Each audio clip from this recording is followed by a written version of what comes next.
What's up, guys? Welcome back to the channel. Today, I'll be talking about my thoughts on Dragon's Rising Season 2, Part 1 as a whole. So, let's talk about this. Now, this video contains major spoilers, so if you haven't saw all 10 episodes of Season 2, Part 1, I recommend you guys go watch it first before watching this. So, without further ado, let's talk about this season. Now, this season is probably one of Ninjago's best seasons yet ever since Dragon's Rising Season 1 has come out. Like I said, Dragon's Rising Season 2 is probably the best season yet, and even better than, of course, Season 1 did. Now, the animation, of course, is so good of all the episodes. I just really love the visuals, and even the fight scenes are, of course, great. And that's basically it. I'm gonna be talking about in terms of the animation and the quality. Oh, so crisp. It's so crisp. But now let's talk about the characters. Now I really love Kai. He sort of have like he started off as uh like a recurring character, but he became like a mainstay character, which I really love. And I love how Dragon's Rising fixed Kai's character from, of course, the Wild Brain era, which Kai had nothing to do with all of the seasons, well, except for like season 11.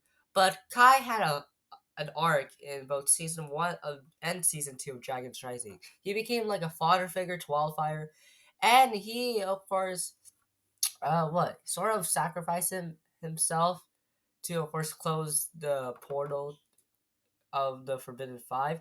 So good on Kai. So I'm happy that the Ninjago writers fixed Kai's character from, of course, the Wallbrain era. Other things I want to talk about. Oh, the fight between Shatterspin and uh, and Rising Dragon was so sick. Seeing that in battle in the final episode, and seeing Lloyd and Nia using it was also pretty cool. And I want to talk about Cinder real quick because Cinder is like the top tier best villain of all time, to be honest.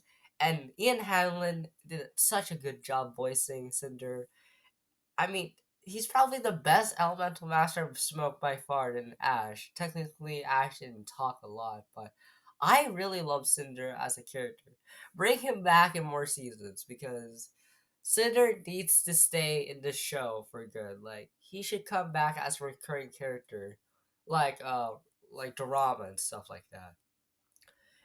Bontel, yeah, Bontel became like a nobody to a huge developed character, and I actually really like Bontel's story that she was the one who, of course, trapped the Forbidden Five, and then she was used once again to reopen the Forbidden Five.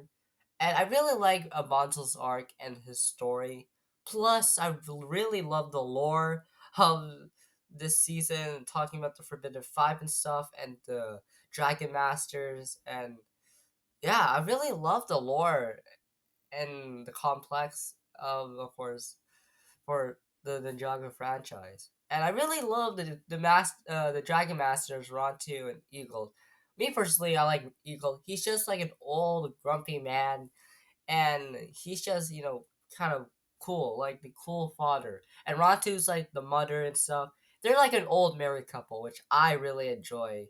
Their dynamic and relationship. And speaking of relationship, I also really like Nia and Kai's dynamic throughout some of the episodes. Me personally, in episode 7, where they, of course, Nia, of course, helps Kai by performing the Rising Dragon technique, which the flashback, oh, that was so good. I really liked the flashback between Kai and Nia as kids playing in, of course, the blacksmith. I mean that. Oh, I think I shed a tear in that moment. That was so good. But let's talk about like the other characters. Cole, of course, appearing more in this season was kind of great, especially with Zane doing adventures with, of course, the sorcerer. Forgot her name, and her name is really hard to pronounce. So probably in the next few videos, I might be able to pronounce her name and remember it. Master Wu, of course, appears as in like visions, flashbacks, and stuff like that. And Will, talks about, of course, the Spinjitzu brothers, which, of course, they are canon to the show. And I really love that he referenced that.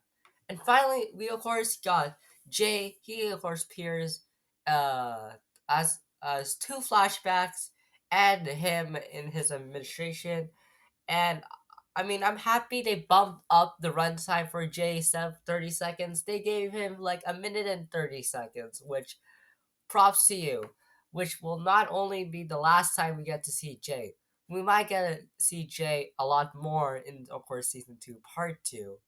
I don't know where Jay went after the Master Wu Ghost like showed him who he really was, and he was just fighting the ghost. So we don't know what exactly happened to Jay after that.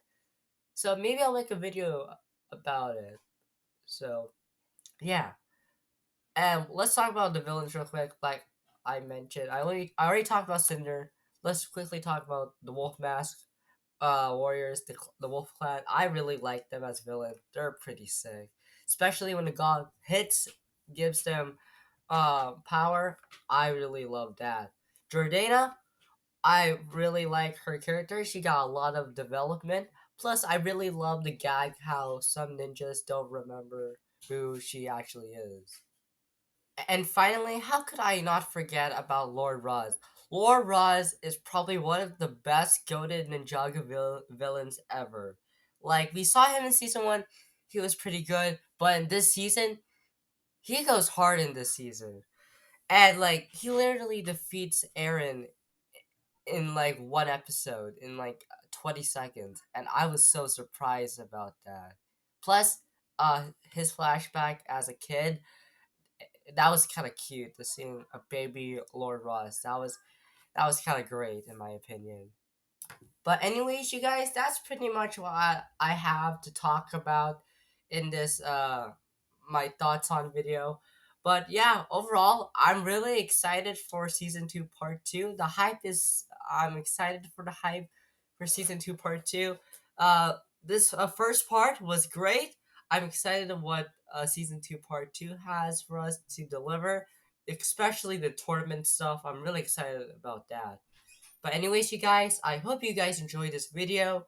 Make sure you guys subscribe, turn on notifications whenever I post a brand new video. And until then, I'll see you guys next time. Bye.